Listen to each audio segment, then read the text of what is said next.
Yeah. Wake up with coffee and sports. Sunrise glow, listen coast to coast. A flow like you know. Offensively, who made them? Oh, Patrick Mahomes. Sideline to sideline with plays to show. This network's got the spark. When you put up 300 yards rushing against someone, that you got your butt whooped. I feel like I would have liked to see Oregon Ohio State in the semis, not the quarters. So I think some reseeding is probably where I would change. But they're out of their mind. They're going to do this 3 quarterbacks in a row. Here's the crazy. I just can't take it. Birds keep flying high, fast cheering loud, and one podcast moving through the crowd. Meaty boys brawling, no holds barred bout. This wire life never in doubt. Tune into the vibe. That's my bold prediction for the show. Devin Booker, in the next 3 years, he will be a Houston Rocket. Because I still think Seth is still at the top of his game. I do. I think he's right there. Who knows? Maybe. Not this year, but one time soon. Why wouldn't we potentially see Seth and Roman? Tune in the vibe.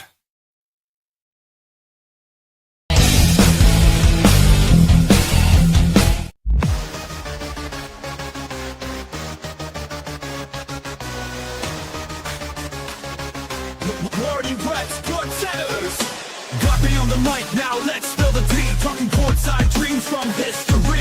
Legends on the blacktop now and then. From Will to Steph, we hit it again. Moment of chimes in, let's go deep. Young bloods rising, can't skip a beat. Puppy prospects with fire in their eyes. Draft night suckers and hoop dream high. Wire to wire, bring the heat. Podcast magic can't be beat. Do better, we're go better. We're who cares? Trendsetters.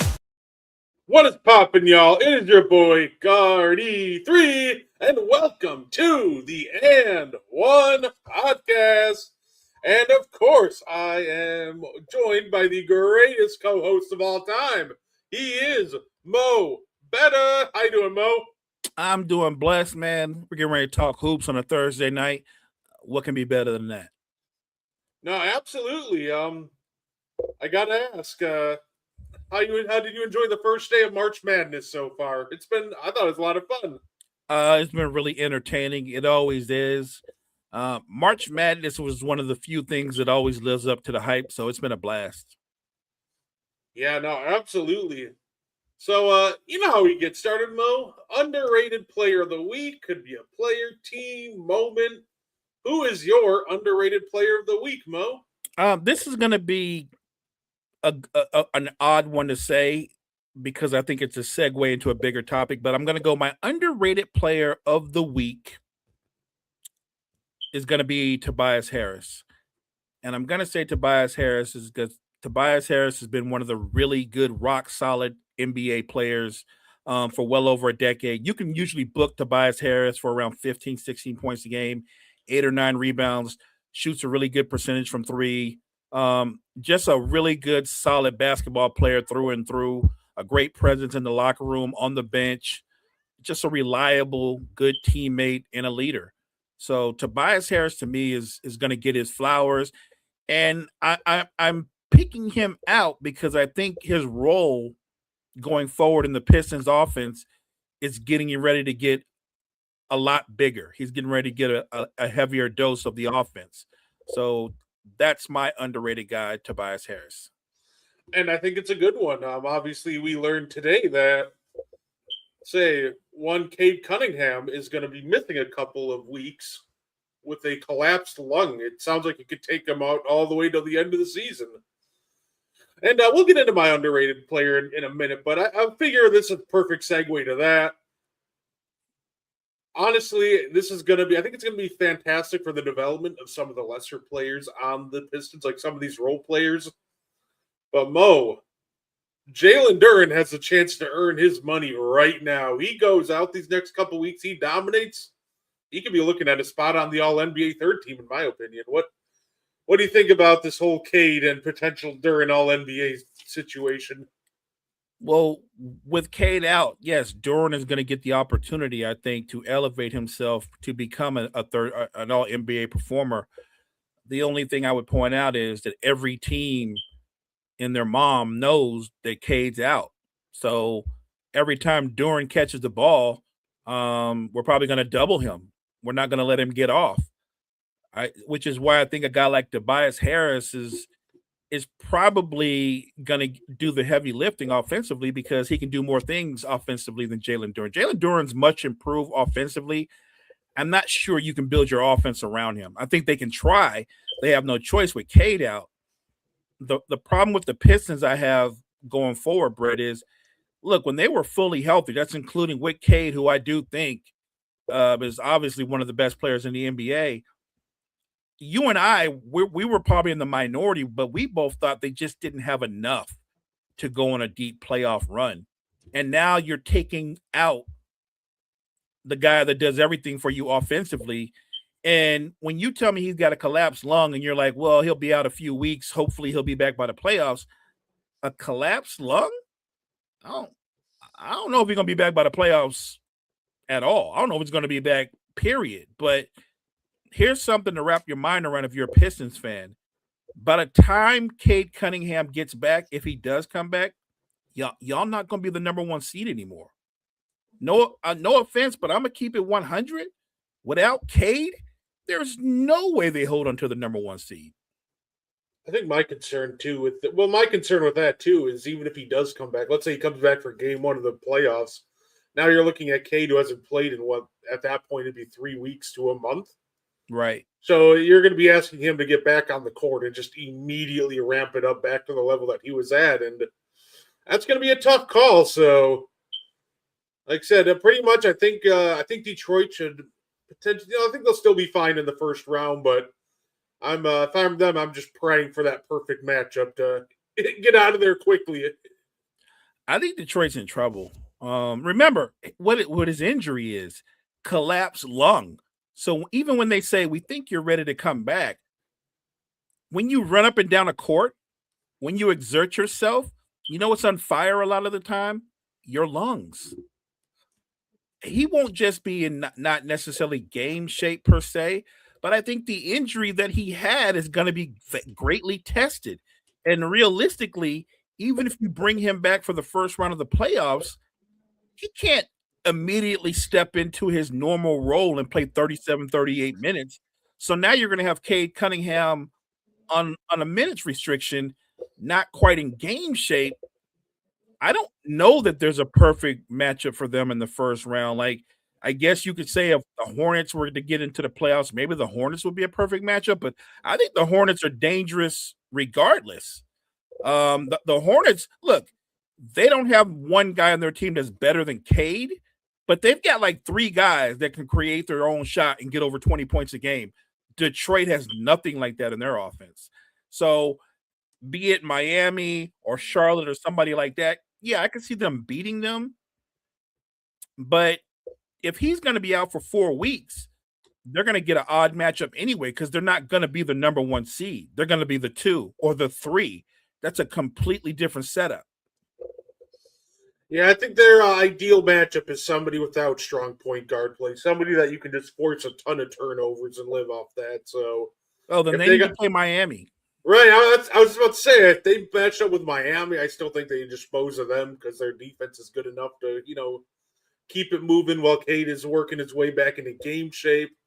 I think if they match up against Toronto, they don't really have a guy in the half court that's going to take care of the basketball. So I think Toronto would probably be a fine matchup for them. So it'll be interesting to see where they go with and how the Pistons season finishes out from here on out.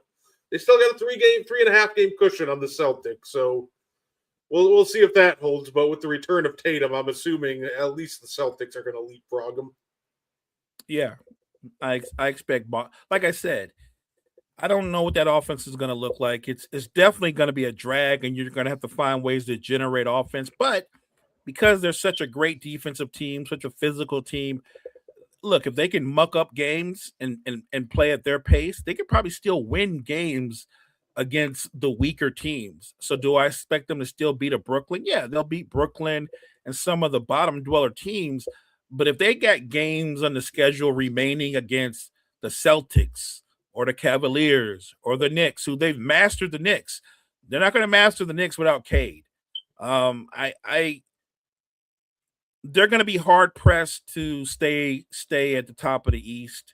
But look, as a fan, all I want, much like the Jason Tatum situation is, I just want Cade to be 100% before he comes back. And when he comes back, I'm not a Pistons fan, but I'll definitely be rooting for him. No, absolutely. But by the way, my underrated player of the week, Mo. I'm out in honor of March Madness. I'm going with an underrated moment. So, if anybody doesn't know, my favorite March Madness like NCAA championship game, it happened in 2016 between Villanova and UNC. And there's one shot in there I feel like gets forgotten about because it just happened to come from the losing side. It's like Chris Jenkins hit a massive shot to win the game.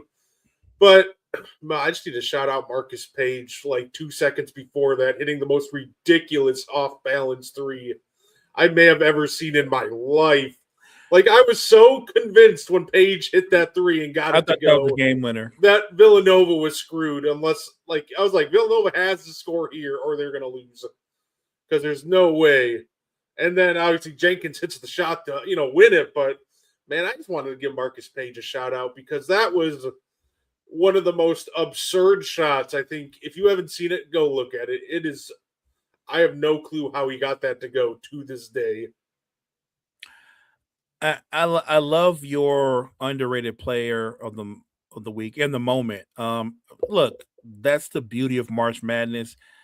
I can't count how many times I've watched games where a guy on one team makes a huge shot with like 10 seconds to go, and you're thinking, this is it. They've got the game, and yet the other team is running up the court, and they make some kind of freakish shot as time expires to take the air out of everybody. I've seen that's the beauty of March Madness. That's why it's March Madness. You get that kind of craziness late in games. Yeah, no, absolutely. Say we actually we got the latest NBA reports, Mo, one from each of our teams. We got Giannis and the Bucks disagreeing on how to handle his injury. The Bucks wanted to shut him down for the rest of the year. But Giannis says, no, I'm playing, which, the Bucks are kind of like, well, what's the point of that at this point? Right. So we got the Bucks are looking after his long-term future, but Giannis, he's a competitor. He wants to go. So I don't really blame either side in this one because, like I said, I know Giannis is just a pure hooper. So, like I said, I personally think the right call is to sit him. So if I'm the Bucks, I'm probably it's a tough balance though, right? If you're scared he's going to leave, you don't want to anger him. So you let him go back out there and keep playing and risk something, tragic happening, or do you bench him? What do you think, Mo?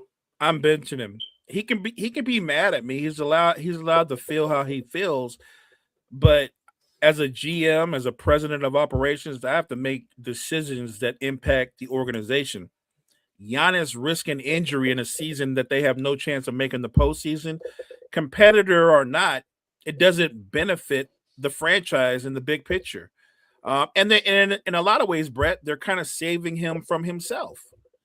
Look, whether he stays with the Bucks, which I think he will, or not, if you're the Bucks, you do want to make sure that he's healthy and at the very best version of himself going into the offseason. So I'm sitting him, and I'm playing all my young guys. And I'll probably play some of the veterans that I don't plan on bringing back. I'll play them as well because I want people to get a good look at them. And I'll start making plans for the draft, free agency, and what our roster is going to look like next year around Giannis. Absolutely, I completely agree with that. I love Giannis to death, but I think he's just got to have a little, I guess, self-awareness to know, this season's a wrap. So at this point, let's just see if we can play the tightrope game of lose as many games as possible. But, I was going to say make sure we have worse odds than the Pelicans because the Hawks can swap the pick. So, right. I don't think we got to worry about that at this point. So, and then, of course, Mo, your team made the news too. DeAndre Ayton got self-awareness in the middle of March. Goes, got to find a way to impact the game without the ball. I see how LeBron and Luke are locked in. And I'm sorry, Mo, that was just the funniest thing ever when I read that. I'm like, how did it take you this long to realize that? Like, weren't you talking about doing that in like preseason? Yeah, I feel like there's always moments when you're an athlete where sometimes you don't have to say anything, and that's the right thing to say. You know what I mean? Like he would have been much better off not saying anything at all than saying what he said. You came into training camp and they wanted you to be more of a rim protector, more of a shot blocker, have more of a presence. They didn't bring you there to be a dominant scorer, and you knew that. And it took you all the way into March to realize, like, I can actually impact games without scoring. Yeah, yeah. Blocking shots, rebounding, defending harder, fighting for loose balls, 50-50 balls, being more competitive in the paint. Yes, you can impact games without the basketball. You know how I know this? Go look at Rudy Gobert. Go look at someone like that who sacrifices offense and all about defense. I don't know why it took him this long, but let's see if he can sustain it. I'll put it that way because this seems right now like a honeymoon period. The real challenge for a guy like DeAndre Ayton and what he's trying to say is once you get to the postseason and you get everybody's Sunday punch. Yeah, say no, absolutely. And my other I'd say my other thing I wanted to touch on, of course, Mo, at this point, is Con Knuppel just the runaway favorite for Rookie of the Year? Cooper Flag's having a fine year, but oh my goodness, Con has just been monstrous this year. I think Cooper Flag came in the runaway favorite to be Rookie of the Year, and then Con Knuppel has had the season, not just the season statistically, but the impact he's had on the Hornets franchise. I think Con Knuppel's the Rookie of the Year. Cooper Flag, and I'm sure Cooper Flag and his fans don't want to hear it. Cooper Flag's a close second, but he's still second. Well, this is absurd to me. Most games with 20 plus points on 50, 40, 100% shooting in a season. The most ever is 2015 Steph Curry. He has 22 of them. Second place is 2016 Steph Curry with 21 of them. Third place, 2026 Con Knuppel. He has 19 of those games this year. Like, just, and especially when you're a guy that's also shooting a high volume of threes, that is just an absurd thing to be able to do, to just be able to shoot as well as he is on such a high volume. Like, this dude has really unlocked the Hornets, and I'm excited to see the Hornets, what happens with them next year, too. No, he's one of those rookies that stepped right into a leadership role. And I think because he's the kind of player that he is, he made the guys that were already closer to being stars, like a LaMelo and a Miles Bridges and others, step their game up. Con Knuppel is probably one of the best draft picks in Hornets history. I mean, that's the kind of impact he's had. I would argue he's not as talented as LaMelo, but he's had a bigger impact on the franchise than LaMelo. I was going to say it. I think when it's all said and done, he keeps it at the rate. He's going to be right up there with guys like Kemba Walker. If, like I said, it's high praise, but I'm just absurdly high on this kid because, once again, like I said, I was high. I really liked the pick by the Hornets at first, but he's just shown that he has more to offer than just being a catch and shoot guy. He's got some off the ball game. He's willing to get downhill, go to the rim.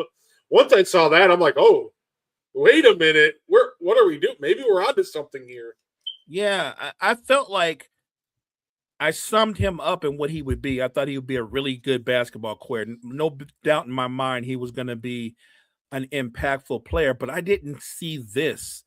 What he's doing, and if he continues to do it and grows it and improves even more, Con Knuppel is going to be a perennial all-star, not just a really good player, but a perennial all-star, maybe even an all-NBA player, because I think as he gets better, he'll get a bigger role in the Hornets offense. So I'm just really impressed. Look, there's some guys that you go, like I when Draymond Green was in college, his senior year, I told everybody like Draymond Green's going to be really good. He's the kind of player that superstars want to play with because he does the little things that they don't do, and he's got a crazy basketball IQ. But am I going to lie to you and tell you that I thought Draymond would be as good as he actually ended up? No, I didn't know that his game would translate so easily the way it did. Draymond, I thought he was going to be good. He was way better than whatever I imagined. And Con Knipples the same way. I knew he was a hooper, but I didn't know he had the kind of bag that he has, Brett, getting downhill, the defense. Like, he's a complete basketball player. Yeah, no, I absolutely say leading the NBA in threes on a 43% clip your rookie year, that's just special. Agreed. Here, which team have you been impressed with the last 2 to 3 weeks? Lakers, Hawks, Hornets? You know, I feel like I already touched on the Hornets, so I'm gonna throw Atlanta's name into the hat here. Say, shout out to that team is just playing really well at a high level. Jalen Johnson's having the type of season that we kind of threw out there. We said he could have an all-star caliber season. We thought he was going to before the year started, and I think he's doing just that. Jonathan Kuminga looks revived, getting away from Golden State. Like, the Hawks have been absolutely terrific these last couple weeks. I agree. Correct me if I'm wrong, because in Atlanta, like on an 11-game win streak. Yeah. 11-game win streak. You're right about Kuminga. Let's not forget the underrated free agent acquisition when they got Nickeil Alexander Walker. He's just been hooping for them all year long. And then you throw in what Daniels does on the defensive side, and then Okongwu has turned himself into not just a good face-up player, but he's turned into a three-point threat. Like, they have a really good offense. They've got a lot of athletes, and when I look at Atlanta, all I see is upside. Like, whatever they do in the postseason, be it they win a first-round series, or even if they lose in the first round, I'm not sure that's going to be a disappointment. It'll be a growing process, and maybe they'll feel disappointed. But if you're a franchise, if you're the president of operations or the GM of the Atlanta Hawks, your future is really bright. Yeah, now just don't make any stupid moves like last time when you think you're going all in for DeJounte Murray. Don't do that again. No, don't do that. No, right. Don't outsmart yourselves. Like, the talent that you have, I think all you need to do is to continue to develop it. Like, let's not forget Ricochet is there. He's a talented player. Like, they have young talent that they haven't fully developed yet. Jalen Johnson's not he's not a finished product in his own right. Like, he can get better. Like, the Atlanta Hawks are a scary, scary team. We were talking earlier about the right matchup for the Pistons in the first round. You want a wrong matchup? The Atlanta Hawks would be a wrong matchup. No, absolutely. And of course, hey, your Lakers won 7 in a row. And hey, I feel like if we're going to give him grief for every time he does something bad defensively, I feel like I have to give him credit. Because Luka just seems to be locking in on the defensive end more and more as we get closer to the playoffs. I'm not saying he's like some lockdown defender, but that being said, he's a lot more locked in than we saw at the beginning of the season. It's like he's slowly trying to wind himself into that zone. So I love to see it. I do too. And look, I'm always rooting for my favorite team, right? But I'm cautiously optimistic. Luka's defensive rating much improved.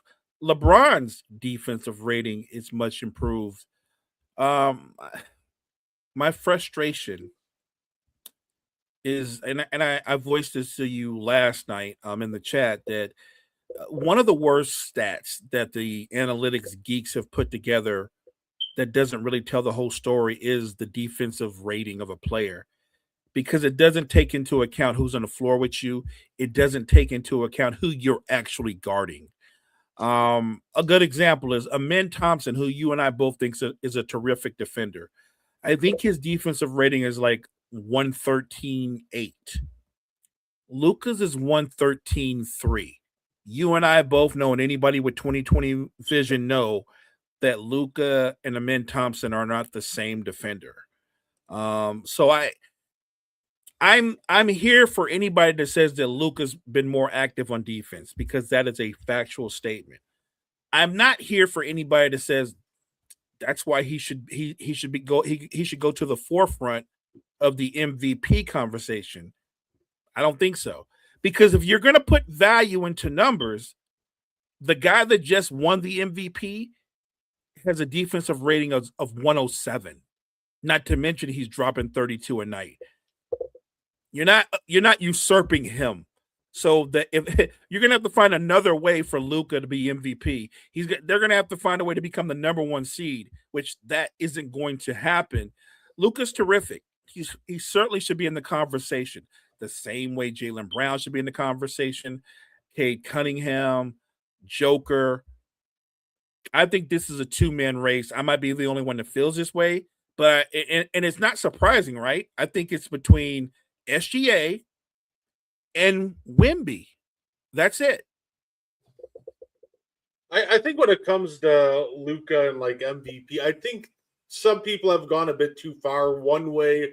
Like I think Perk going like, well, Luka should be on the second team. I'm like, no, he shouldn't be. He's all NBA first team. Like, Yeah, Perk lost his mind. He's lost his right. Like, I think he's going a bit too far in that direction. But I also think that, trying to say he's the MVP, I don't agree with that.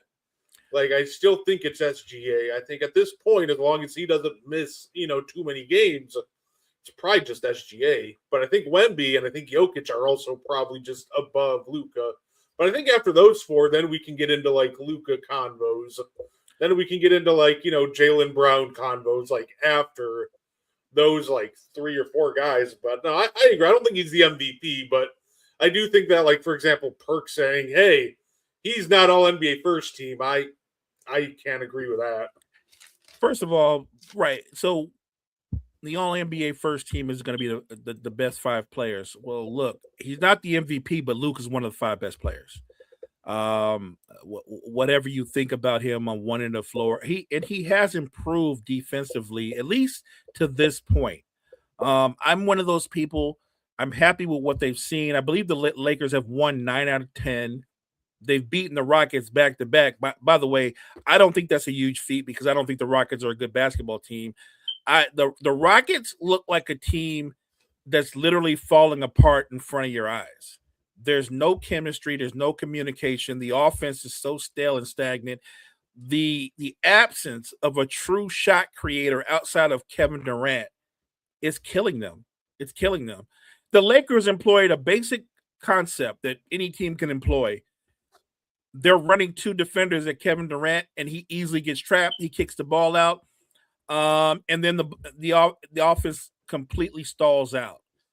And the Lakers aren't even a great defensive team. So what happens when a team like the Spurs do that, or a team like OKC does that?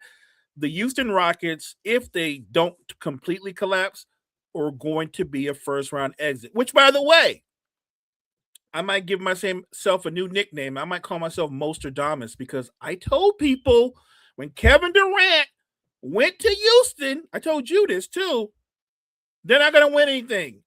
And they talked about 50, 40, 90, and he's still scoring. All those things are true. This also is true too. Since leaving the Golden State Warriors, destroyed in Brooklyn, destroyed in Phoenix, destroyed with the Rockets. He cannot carry your team anymore. He's a terrific scorer, but there are things that shows his age. It does. You can touch him and be more physical with him, and he kind of submits and gives in. And he's a great player, but I don't think anybody would ever call KD a great leader. He's not. That's not who he is. I'll go a step further. You say this in the opening credits when we roll the show that your bold prediction was Devin Booker would be on the Houston Rockets. Look, I honestly think if the Rockets had their choice, they would have had Devin Booker, but Phoenix was like, nah, we're not doing that. So yeah, they gave up the guy that was like almost a whole decade older than Devin Booker. I'm not anti-Kevin Durant, but I'm realistic. I think Kevin Durant, it wouldn't shock me if this is his first and last season with the Rockets. It wouldn't shock me. Yeah, it's they got to revamp, do some work around KD too, because they got to find some semblance of efficiency. Your offense can't revolve around Steven Adams grabbing offensive rebounds. Like you can't have only one efficient shooter in like Kevin Durant. So I do think that a big part of the obviously KD is part of the issue, but I do think a bigger problem is it's just the team's constructed very weirdly.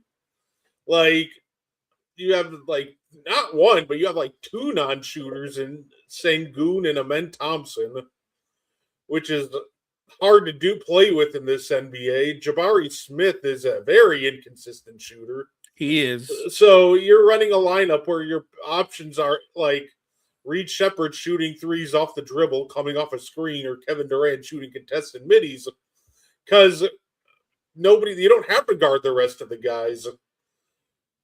And even if you give Sengun an open jumper, he's going to wait for you to come near him just so he can back you down. That man is maybe the slowest jump shot in the league, and he can't really get it off. You know what? Sengun's kind of like an old school player because, Brett, you just said it. He loves to get his back to you and crab dribble you into the basket. That's kind of his go-to. I didn't like their roster construction when they got Kevin Durant, and it wasn't about Kevin Durant. It was just, what are you going to put with him? Because he's going to need another guy that can create for himself and facilitate for others. They don't have that. And I fully understand the value of a guy like Fred VanVleet that's not playing because of injury. And they're like, well, we'll have VanVleet back next year. I'm like, I get it. But next year, Kevin Durant will be 38. The timeline doesn't work. That was my problem with Houston getting Kevin Durant. If they got him this year, Brett, I said they had to win it all. They're not going to win it all. He's not going to be better next year at age 38. He will be that much older.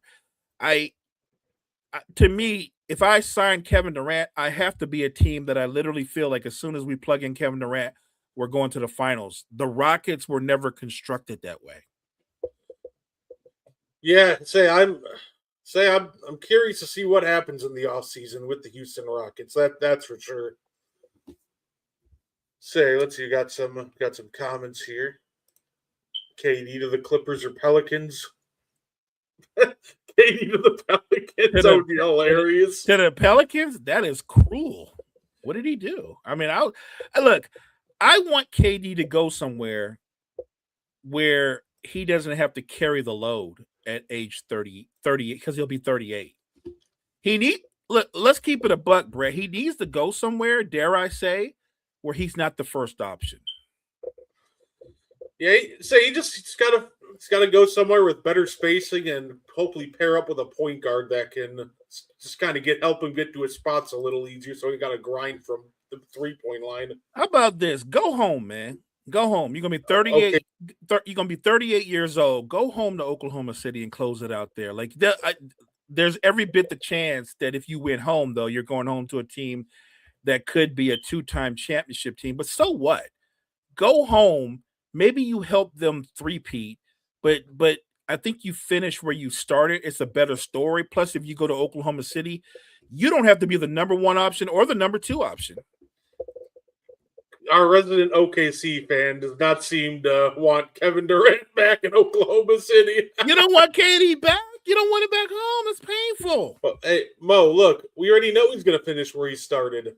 Let me tell you what the script writers are cooking up if you haven't seen it. We might get NBA expansion in 2028 with the Seattle Supersonics. Oh, I know where you're going. In Vegas. Kevin Durant's contract expires when? Can come free agent in the same season that the Supersonics might be coming back. We know what you're cooking up, script writers. You ain't slick. KD finishes his career by going home to Seattle. Well, if we're gonna go full Hollywood, does that mean KD and Russ go back to Seattle together? Hey, there we go. KD and Russ finish out their career in Seattle. Would be a fun time. It would be. Bring back those jerseys. Look, KD still would be a really good player. I don't know if he could carry a team, but he'd still be really good. Russ, I don't know if he'd be really good, but he'd be really entertaining. Hey, and look, you know who's the biggest benefactor maybe of the Supersonics coming back? Gary Payton, because he's now the greatest player in a franchise history again.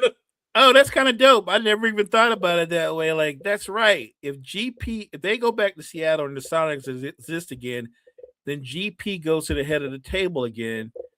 Who's right behind him? Ray Allen? I would imagine either Ray Allen or Sean Kemp. Wow, that's pretty cool. I'd never thought about that, but yeah, that's pretty cool. You know what? Good for GP becoming a franchise's GOAT by default. It's cool. The Thunder have their culture set. Hey, fair enough. Oh no, look, I'm being a little silly when I say he's going to go back to Oklahoma City. They don't need him, and they have a ton of chemistry, and they're really deep. And unless he's going to play like take a pay cut, he would never go there anyway. I was just saying that, like, look at what LeBron is doing. To his credit, he's bought into this thing where he's more or less the third option, but it's working really well. The chemistry is working a lot better that way because Luka's not deferring, also Reed's not deferring, and LeBron is still getting plenty of opportunities to score, and it's working. I'd like to think that Kevin Durant, the guy that all we do is talk about how efficient he is, and is not a volume scorer, that he could go somewhere and be really effective as a second or third option.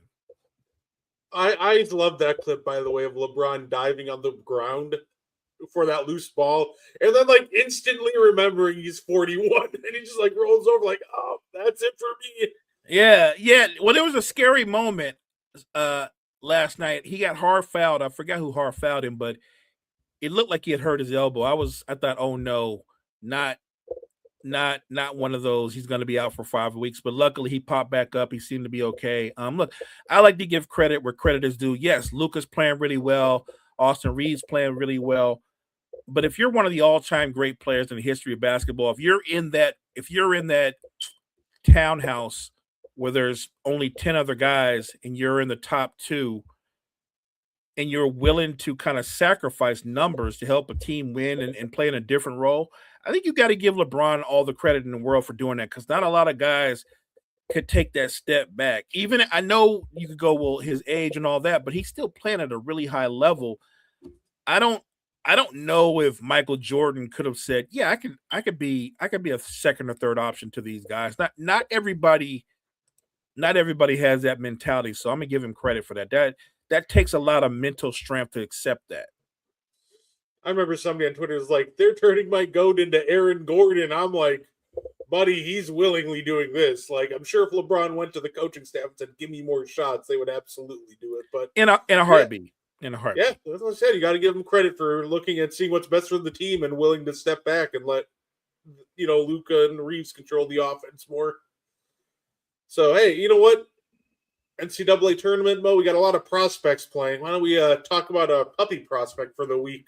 Let's do it.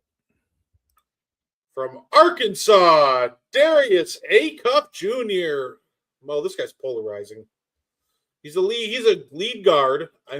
I think that one thing that he's definitely proven in Arkansas, he can handle a big load on offense. He's great with the ball. He don't get ripped real easy. He's a good passer. He's willing to attack the rim. I think the problem with him attacking the rim, he's not overly explosive, so what works against college shot blockers might be a lot more troublesome against NBA shot blockers. But I just kind of made one con the biggest because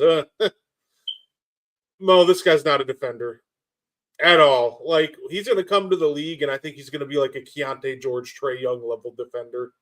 So his value will straight up come from, is his offense good enough to offset all the value he's bleeding out on defense? If you believe so, he's a top 10 pick. Some people don't believe so. I've seen some people say he's probably should be picked closer to 20. I think that if he reaches his full potential, I don't think this kid's like a superstar in the making. I think it's like a all-star caliber player. Think the player comp, Stephon Marbury, somewhere in that wheelhouse. I think he's got a lot of talent, but I'm a little iffy on him. I don't agree with the conversation of some people trying to push that he's the number one overall pick in this draft. I don't believe that. But I do think that there's enough high-end offensive upside that he's definitely a lottery pick. So I will be really interested to see where he lands. Yeah, I mean that's the difficult part about when we start talking about where guys are landing lottery picks and what their potential could be. It does matter what organization you go to, the structure you have, the leadership that's there or not there, because that will greatly impact your rookie season and your foreseeable future. So I'm with you. He's definitely a talented offensive player. Um, I think I think you're right about his ability when he gets downhill at the NBA level. Like NBA shot blockers react a lot quicker. They're a lot more. They use their mind. They move their feet better. They anticipate better. He's going to have to develop a floater, maybe get in the gym a little bit and try to make himself a little bit more explosive. But yeah, look, talent wise, he's incredibly talented, and I don't even mind the Marbury comp. I told you that earlier. I think that's fair, but that's one of those best case scenario he could be as good as. Um, the flip side of that, he could end up being, and this isn't like shade because these are really good players, but he could end up being Jamal Crawford, right? Or Malik Monk, more of an instant offense kind of guy, but a guy that nonetheless you can't leave on the floor too long because they're deficient on the other end of the floor. So I'll say this: if I'm a struggling franchise and he's there when I pick, I'll pick him, and I have to trust that my coaching staff can develop him and get the very best out of him and his skill set. Hey, like I said, John, I love the prospect. I think he's a great pick, but hey, there's some things, like I said, my biggest concern with him will always be defensively because offensively, he's shown a willingness to play off the ball. He does have a little push shot that he can do to avoid, going up against shot blockers. But like as of right now, he's shown just like no awareness on the ball or off it. And even I know there's a lot of obviously people going, oh, there's a lot of people in the NBA that don't play defense. A lot of your high end guys though still find a way to make an impact. Like we could say Luka Doncic doesn't play defense. I think that Luka Doncic, when he locks in, can absolutely play as part of a team scheme. He's shown it. We saw him make a finals run doing it. Same with Jokic. Even a guy like Allen Iverson wasn't a good defender, but he found a way to make an impact. So I guess, like I said, I'm concerned with almost his effort on the defensive end, but I'm going to give him some credit because I know that there's not really another guy to take the load off of him at Arkansas, but I'm worried that you develop bad habits at times at the collegiate level too that sometimes are hard to shake. So I think it's just very concerning defensively how he's going to shake out, at least in his first couple of years. Yeah, hey, like I said, I like him as a prospect, but I do too. I anybody that's drafted in the top 10, I root for. And look, I root for guys that are drafted in the second round. I love the guys that come out of nowhere and turn themselves into really good players, even the guys that go undrafted. Obviously, when you're a lottery pick, it comes with some degree of pressure. This kid has a lot of potential. It's just a matter of he goes to the right franchise, the right situation to help bring that potential forward. yeah, absolutely. But yeah, say that's Darius A. Cup Jr. I think some good spots for him. Obviously, the Hawks just lost Trae Young. That could be an interesting spot. I think they could end up needing a lead ball handler, and they're going to have a high pick, but they might be in that AJ, Cam, Darren Peterson range, thanks to the Pelicans.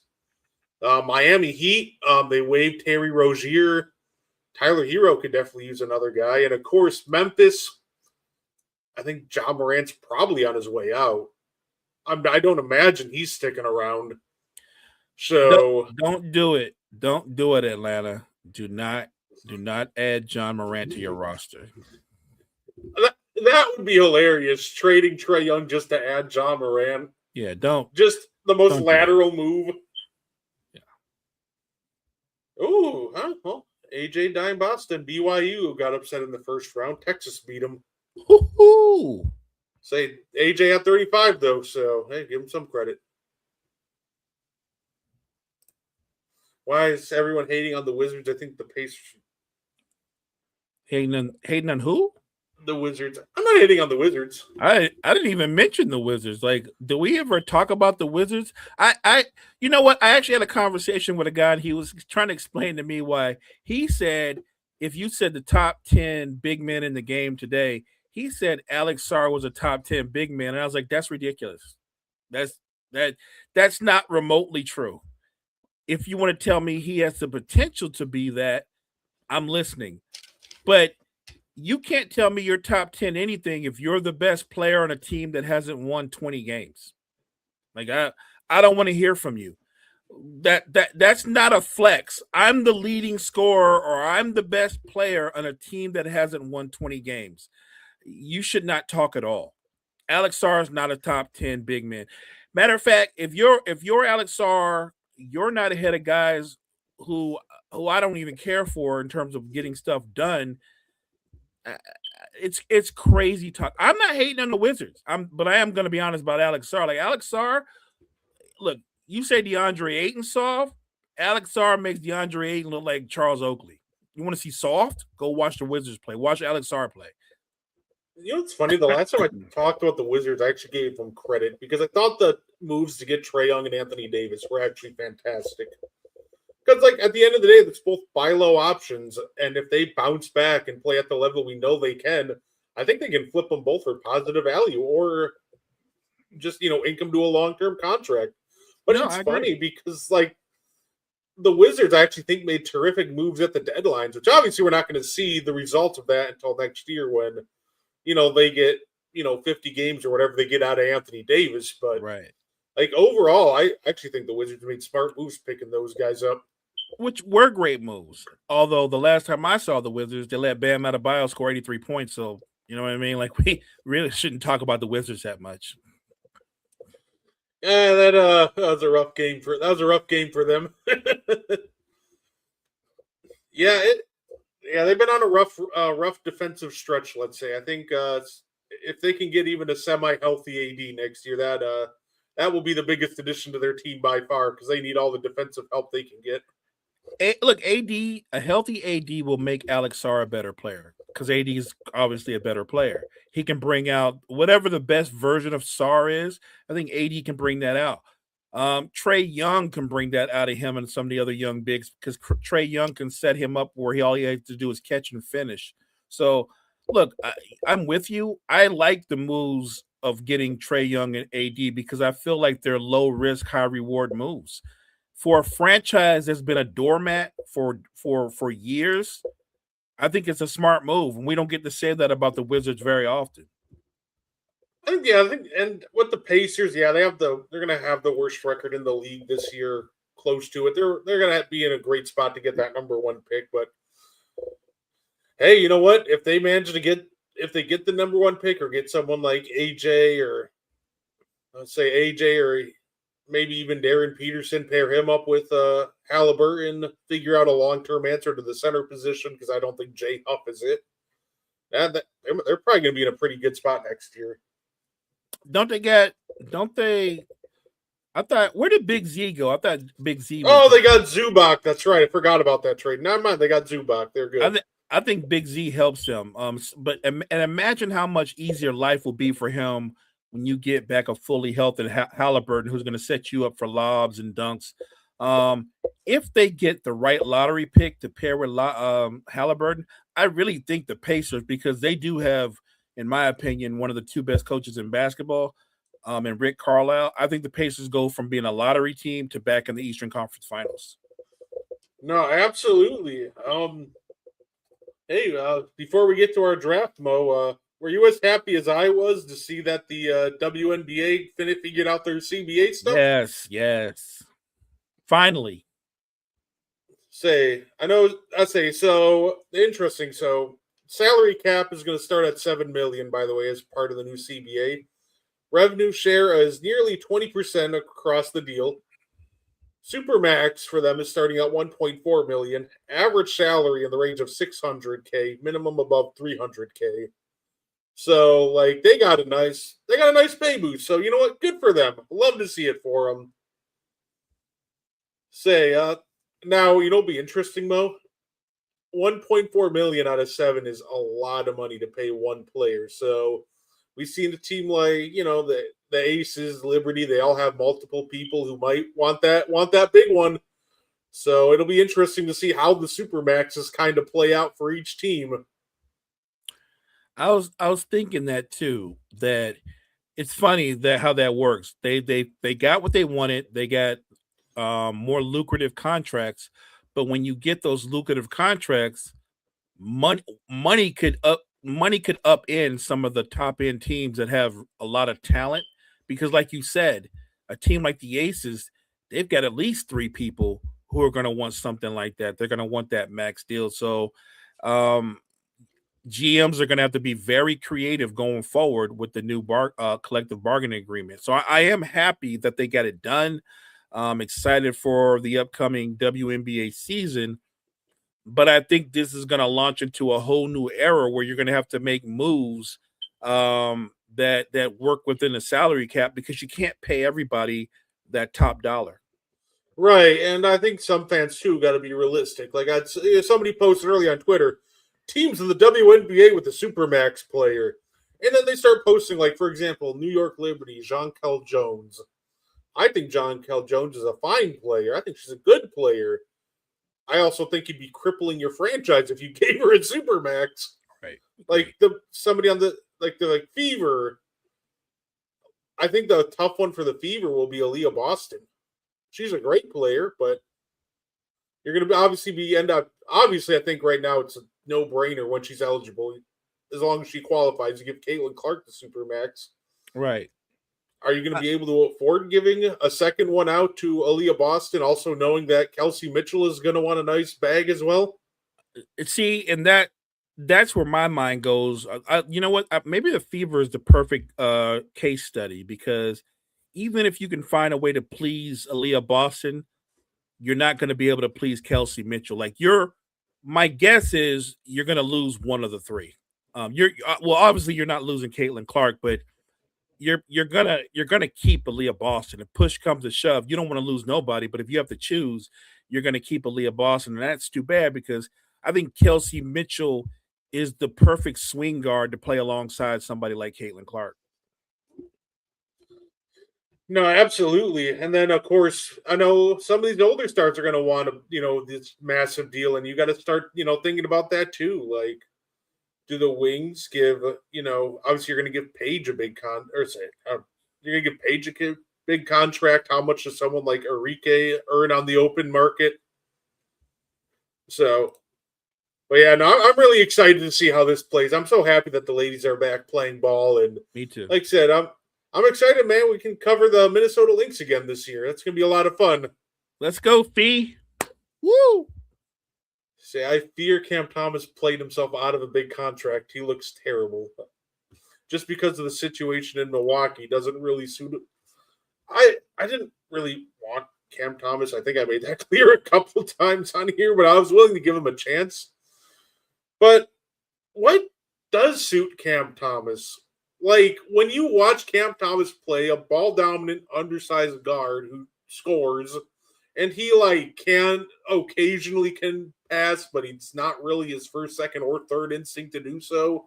Like, what is the perfect situation? Like, are we sticking him somewhere to be Jamal Crawford? Will he accept that role? But at the same time, he wants this big $20 million a year contract. You're not really... I don't want to pay Cam Thomas that. So I think if he's realistic about his contract demands, he can find a spot that suits him somewhere where you can put him on the bench and be like, hey, go score.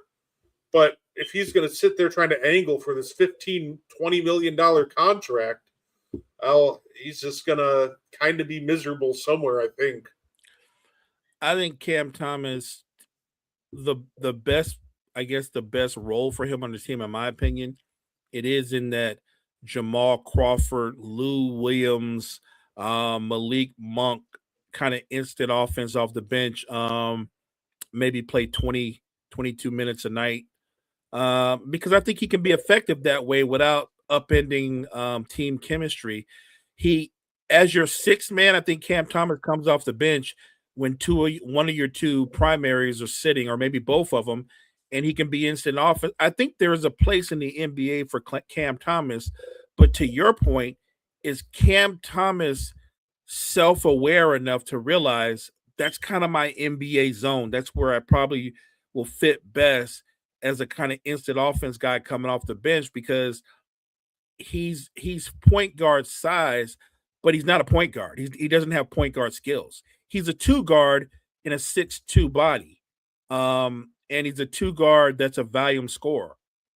I think he has value, but I think he needs to go somewhere where one, they're in need of scoring power off the firepower off the bench, and two, he has the body. You know what I mean? Like, we just got through talking about Ayton, and it's only taken Ayton, like, when has he been in the league? 8 years to realize like he can help make winning plays by doing something other than score. Well, Cam Thomas has to realize that his impact in the NBA, I think where he can be really impactful and help a team win, is coming off the bench. Yeah, no, absolutely. John, they already have like 18 guards in Chicago. Why do they need a 19th guard in Chicago? By the way, I was giving Too Bad He Ain't in the chat. Shout out to Damien. I was talking to him on Discord, but he caught me off guard. We were talking about Giannis, and he said, "Come to the Bulls. You can play with one of our superstars." I'm like, "Ooh, is like Michael Jordan unretiring? Is Derrick Rose one of our superstars?" And he's like, "Well, either Montez Buzelis or Josh Giddey, pick one." I'm like, "I'm not picking either of them to be superstars." But I like both. Them. I like both of them. But yeah, I like both of them. And I think if Buzelis continues in his development, he might at one point he might at some point in his career be able to make that case. I think Josh Giddey will always be a really good basketball player, no matter where he lands. Let me start there. But at the same time, he's one of those guys that he's that good, but he's not good enough to where you could build a team around Josh Giddey. I think the problem with trying to do that, I think the problem with Josh Giddey too, trying to build the team around him, is you need the ball in his hands at all times, and that's not really conducive to playing with other star talent. So I think he'll always be this, like, I think he'll be that very good guy that makes a lot of money from bad teams, which is a great lot in life. Hey, go make your couple $100 million in your career. I mean, look, you look up NBA salaries. I think Tobias Harris has made almost $300 million. And I'm not knocking him. He's a good player. But when you look at the kind of money he's made, you might think, man, Tobias Harris must be like a 6 or 7 time All-Star. And he's not any of those things. He's just a really good player who might have one of the greatest agents in NBA history. I think Josh Giddey's going to kind of be in the same lot, even though they have different skill sets. He's going to make a ton of money. Hopefully the Bulls are smart enough to realize that Josh Giddey can definitely be part of a winning team, but he would have to be in a certain role. And I don't know if you can win, like you said, Brett, if Josh Giddey is just ball dominant all the time. He's got that Kirk Cousins agent fair. Yeah, no, no, absolutely. Hey, that's fair enough. So of course, Mo, why don't we top off the show with our final 10 from our first round draft? By the way, don't mind me, I forgot to change Derrick Rose off the graphic here. So D Rose is going to be postering Dragic over in the corner. We love it. No, absolutely. So if anybody hasn't been keeping track, we've been just having fun doing big boards from every year for like the past decade. So we started off with Hey, what's good, Kyle? How's it going? Hey, what's up, Kyle? We started off with 05, went to 2015, and so on, and here's where we're at. We're at these 10 players. So I think at least the start is really easy, Mo. I think we can agree who's last, right? Like, Do you have any objections to me putting Michael Olowokandi at 10? I'd be objected if you didn't put him anywhere else, but yes. No, that's fair. That was just kind of a mind. I think even at the time, Mo, that was a mind blowing pick. So I think those are easy. Like I think he's 10. I think Kwame Brown is 9. It might get, you could, I don't know, you can flip a coin in my opinion between Kenyon Martin and Andrew Bogut, who's 8. Andrew Bogut wasn't a dominant player, but he did have a good long career. Kenyon Martin was a number 1 pick, and he had a good run with the Nuggets. He started off with the Nets, was really good with the Nets. He was never, like a star player, but a really good basketball player, really good defender, athletic, could finish. I guess I was going to say I would give him the edge because he went to the finals, but Bogut won a title, I think, as a role player, right? Didn't he win a title with the Warriors or no? Maybe that was the other guy. I'm sorry. But so I think you can flip flop between those two. Who's 8? I wouldn't have a problem either way. Saying as a prospect, as a prospect, they like this back end's all close. I think the front end's going to be so much fun. I guess the real question is now, since we're, obviously, if anybody doesn't know, we're taking into consideration pre-draft type and before. Yes. My question is, what do you do with someone like Yao Ming? Yao was very hyped coming into the league. He was. With his size and everything. Like, I personally, I still don't think he's on the level of, the top 4, which I think everybody can point out rather easily. But I feel like it's going to be Yao, Kmart, Bogut in terms of prospects when they got drafted. Yeah, and I'm okay with that. And I know, and Kyle's right. In college, I think Kmart was Defensive Player of the Year. He was on that crazy Cincinnati team that had all kind of guys that got drafted. The hype with Kmart coming out, he didn't have a lot of hype. Everybody talked about how explosive a leaper he was and kind of defender he was. My only thing is when you draft a guy number 1 and he's primarily known for defense, I don't feel good about that. Unless it's a big man. If you're drafting a guy that's 7 feet or whatever, and he's primarily known for just being a dominant defender, that's one thing. But when you draft I think Kenyon Martin's like 6'8", 6'7", 6'8", and he's known for defense because he's not really a good offensive player. I wouldn't have drafted. I'm not drafting that guy number 1. But I get the hype. I remember the hype. But his hype doesn't eclipse. Obviously, it doesn't eclipse the hype around LeBron. It doesn't equip the hype around a guy like Dwight Howard. It certainly doesn't eclipse the hype around a guy who did play for Georgetown and Allen Iverson. And look, I don't know about you, Brett, but I saw Tim Duncan in college. He had me sold when he was at Wake Forest. I'm like, this guy is different. Like, you knew Tim Duncan was that dude. So I think the top, I want to say 4 guys is really easy. The debate is more about the bottom guys and the guys in the middle, but the top 4 guys, I think, are pretty easy. I'll say, and because I think the last 2 we have to debate before we get to those first 4, Yao Ming or not Kwame or Elton Brand as a prospect. Elton Brand was nice coming into the league. He was. I remember him at Duke. The guy could put the ball on the floor a little bit in the mid-range, had a face-up game, a post game, physical, strong. Elton Brand had a lot of hype, and it was deserved hype. And Yao was more of a mystery. So I'm based off of what they were coming out of college. I think Elton Brand had more hype. I think I would have drafted Elton Brand. Hey, you know what? That's fair. Now here's where this gets fun, Mo. The LeBron, Dwight, Duncan, Iverson. It almost would feel wrong to not put LeBron James at number 1. Agreed. And by the way, LeBron didn't play in college, obviously, but he had more hype than any guy that played in college, right? Like when we think about the guys that skipped college, including Kobe, I don't know anybody that had the hype train that LeBron had.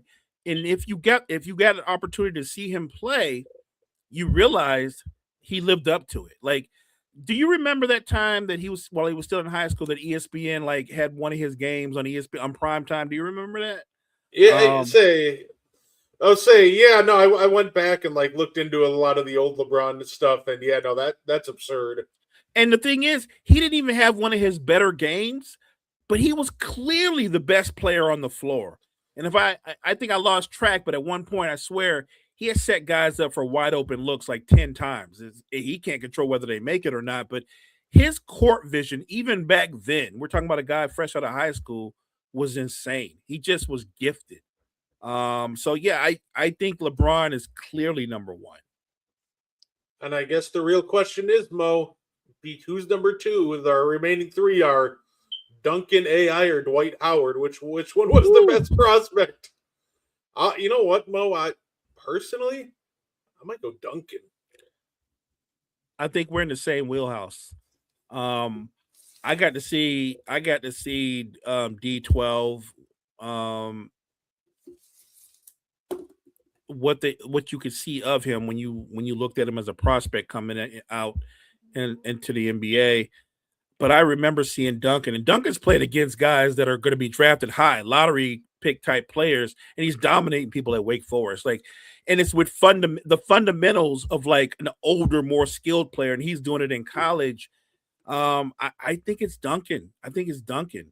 Even though Iverson is he kind of had a deserved hype, because Iverson obviously was a high school football superstar, a superstar at Georgetown. I think at Georgetown is where he started having that whole thing where the culture kind of pulled around him. I still think as a prospect, Duncan was the greater prospect. I think Duncan was a greater Dwight is a freakish athlete, but we're talking about who was the best basketball prospect. It was Tim Duncan. I agree with that. I will tell myself that Melo was a better prospect. Hey, you know what? Nothing wrong with that, Kyle. Nothing wrong at all. I saw the words I will tell myself. I got scared. I was to say like I thought Darko would clear, but no, yeah, no. You know what? I get that though, because Syracuse Melo, I can get why he had people feeling like he could be better than LeBron. I talent. I didn't have him better than LeBron, but I thought he was like right there with him. I did, because remember LeBron comes into the league and he's, as a rookie, I think he's like 6'8", 245 or something. Like, he's a big dude. Melo was every bit as big. Melo was huge. The guy that I closely think looks a lot like Melo today is Paolo Banchero. He's Melo. He is Carmelo Anthony on the Denver Nuggets. He doesn't have Melo's that quick first step, but everything else, they're the same guy. And I think in a lot of ways, Paolo has some of the same strengths and the same flaws that Melo has. You just hope as a fan that Paolo stays in the lab and improves upon those things. But yeah, I'm with Kyle. Melo was a monster coming out. I'm not going to say I thought he was better than LeBron, but I definitely thought he was close. No, absolutely. And then I guess that leaves two more, Mo. D12 or AI as a prospect. This is tough because this almost feels like this turns into a conversation of positional value, right? Because in my head, if I'm making a big board, I probably want the 6'10" center who's just an absolute demon shot blocker and lob threat. But man, Allen Iverson, that boy, nice. He was nice. I mean, and you got to see him play at college, at the highest of levels. Man, it's close. It really is. I don't know if you saw Dwight Howard at the combine, at the NBA combine. He was a freakish athlete. I think people forget just how freakishly gifted Dwight Howard was as an athlete. I would probably, if I was going by at their position, I would say Dwight Howard. But if we're just going on who had the most hype coming out heading into the draft, I still think it was Allen Iverson. Oh, absolutely. Say, I know on my big board personally, yeah, I would probably that's what makes it tough. Like I feel like I'm because I like on my head I'm like, yeah, I'd probably take Dwight if I got the chance between two. Without knowing how they're going to play out in the future, I would take Dwight Right. Howard. And that's fair. By the way, you're not alone. We are talking about what they were projected to be heading into the league. Look, heading into the league as a GM, I think I would have taken Dwight Howard too.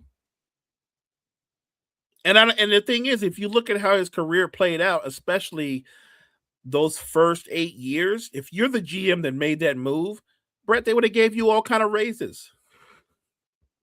Yeah, no, absolutely. So, like I said, here's what I got written down, and y'all can tell me if you agree or not. Got Olowokandi, Kawame, Bogut, Kmart, Yao, Elton Brand. I put Allen Iverson at 4, D12 at 3, Timmy, and LeBron James. I love it. I mean, chat, you guys might have a different order, and that's cool. Let us know what you think. But as far as I'm concerned, yeah, I think that's exactly how I would do it. Again, on the premise of what they would be or what they might be. We can't go off of what they became. No, absolutely. So, say by the way, Mo, I got a real quick shout out my guy Paulo Banqueros. You did mention him. He's been turning it up since the All-Star break. Everything's up across the board for him. You know what he's doing? This surge, it hasn't still made our prediction right, but he's making us look less wrong. If that makes any sense. He does this every year, though, it feels like, and this is like why I buy into him so hard. It feels like in the second half of every year and the playoffs, he turns it up. And then you go into the next season, you're like, yeah, Paulo, yeah, this is his year. And then he just is like the most frustrating player to watch for the first half of the season. But as soon as the All-Star break ends, it's like he remembers how to play basketball and he looks like the number one pick. He's just like a late bloomer every single year. Maybe he's one of those guys that's just a slow starter. I remember there's a few guys that said they start the season out and they kind of like get into NBA shape over the course of the season. Yeah, I get that. Let me ask you this question. You're obviously a Bucks fan, a Giannis fan. I'm a Giannis fan. In the East, in the NBA in general, even though his season probably is going to get shortened if they decide to cut him short, is there another power forward in the NBA that could be an all NBA power forward outside of Giannis? Because it's interesting when you start looking at that position, because we can look at centers, two guards, point guards, small forwards. But right now in the current NBA, there are not a lot of great power forwards. And I was trying to figure out, is there one that you could think of that could be all NBA? What's tough is like the guys that could be all NBA already made all NBA, right? Like obviously, I think Jason Tatum is all NBA. Is Tatum a power forward though? I think he's a 3. I don't think he's a 4. Yeah, they like to mix him between the 3 and the 4, depending who's. He's almost that guy that's just position forward. I think Paolo weighs almost 250 pounds. Like, how are you not a power forward? Even though you have ball handling skills, but there's not a lot of great power forwards right now. It's kind of weird, and maybe because the league has gone more positionless, and they're playing smaller lineups. If it works, it works. But yeah, I was thinking about that. Like, if you take Giannis out of the equation, who fills that void at power forward? Yeah, it gets kind of dicey after that because I probably then you start like people will be like, well, Kevin Durant or LeBron. I was like, well, they're both like 35 and like 36, so that's interesting. Yeah, it just feels like it's kind of in a weaker spot right now, but they say it's pretty solid depth wise. Just doesn't have the star power at the top. Maybe that's the way I should have phrased it. Yes, there are some good players, but they don't have a lot of star power. And look, when the old guard steps down, whenever that may be, there will be a bit of a gap. Yeah, no, absolutely. I mean, look at Wemby. We recognize that he's 7'5", but I don't know if Wemby's a center or is he a power forward. I just know he's a big. Maybe Wemby is an all NBA power forward, or let's just call him an all NBA big. I almost feel like we're just going to have to start like because with the way positionless basketball is now, Mo, it almost feels like trying to put some players at positions almost feels kind of pointless. Let's say you mentioned this matchup earlier. The Rockets better pray they don't get San Antonio in the first round. I don't Oh want my! to see that. I think it would just be a massacre for 4 games straight. I think they get swept. I don't think there's any even, and I'm talking about a full strength. I mean, with Sangoon, Adams, and who's valuable to them. I think the Spurs are too, and I know the Rockets would try to be physical with the Spurs. I don't think that would be enough because I think the Spurs have the perimeter defenders. They could turn around and be just as physical with KD. And Wemby's an anomaly. Should KD get past the first defender, the 7-foot guy who's every bit as quicker than you are and longer than you are will be waiting. Yeah, and when you have, like we kind of touched on earlier, when he can literally just play defense on Amen Thompson or Sengun, but just literally stand in the paint the entire time, it's just going to be a barrage of tough middies. By the way, did you see that Wemby clip of him chasing around Darius Garland and blocking That was him? so impressive, though. Do you people don't realize how impressive that was because Darius Garland is one of those really quick guards, right? And Wemby's there it was a defensive masterclass.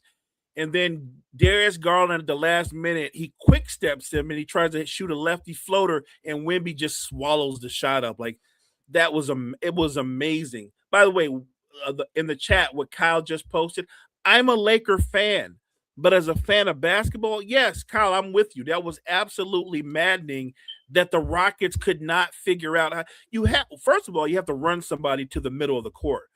I don't care who it is, but somebody's got to come to the free throw line to be a pressure release and attack a zone better. Like that's a basic basketball principle.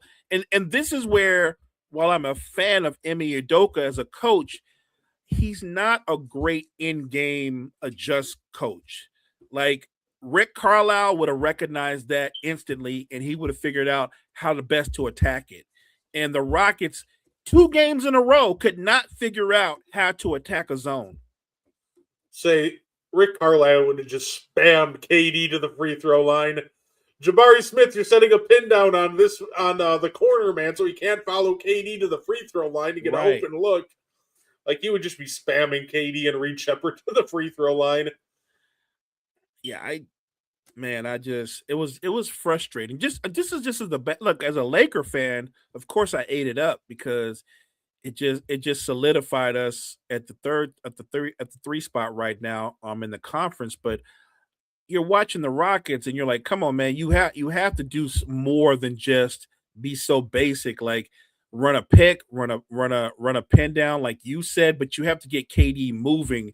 You can't let him be a stationary target where they can just chase him and trap him all the time. Like it was disappointing. But look, everything the Lakers did, anybody that plays the Rockets should take that film and go, this is what we're gonna do. Yeah, absolutely. I just want to touch on one more thing before you get out of here, Mo, because I saw some interesting conversations too about another rookie we touched on a couple weeks ago in prospects in Cam Boozer. I see a lot of people worried that he's not a 3-point shooter. He can't shoot at the 3. I've seen people get worried about that, and that's weird to me. I think there is a kind of a 3-point issue with Cam Boozer. But I think the idea that he can't shoot a 3 is weird because he's a 40% 3-point shooter at the collegiate level. I think that'll translate. But I do think that if Boozer wants to be an elite 3-point shooter at the next level, I think he's going to have to speed up his release a little bit. I think he's going to have the Chet Holmgren problem where Chet can shoot, but his release is so slow. I've never seen a guy his size get blocked as much as he did. And I do think with Cam, I think he can shoot. I don't think that's an issue. But I will say I would love to see Cam just kind of work on speeding up his release a little bit because those NBA closeouts hit different. They're going to be covering ground quick. No, I agree. But I'm of the mindset, like you said, do I think Cam Boozer can get in the lab and improve his range going into the next level? Absolutely. And I think he's a smart enough basketball player that if somebody closes out too hard to him, Cam can put the ball on the floor. If you close out too hard, when he puts the ball on the floor, it doesn't look like a big. He looks more like a small forward when he attacks you. So anybody that's saying this is why I wouldn't draft Cam Boozer, you're making a mistake. Like I'll tell you, like I think Boozer can figure it out. I was just thinking that he needs to speed up his release. I think my concerns with Boozer are more on the defensive end. He's just like that awkward 6'8", so he's not really like long enough to protect the rim.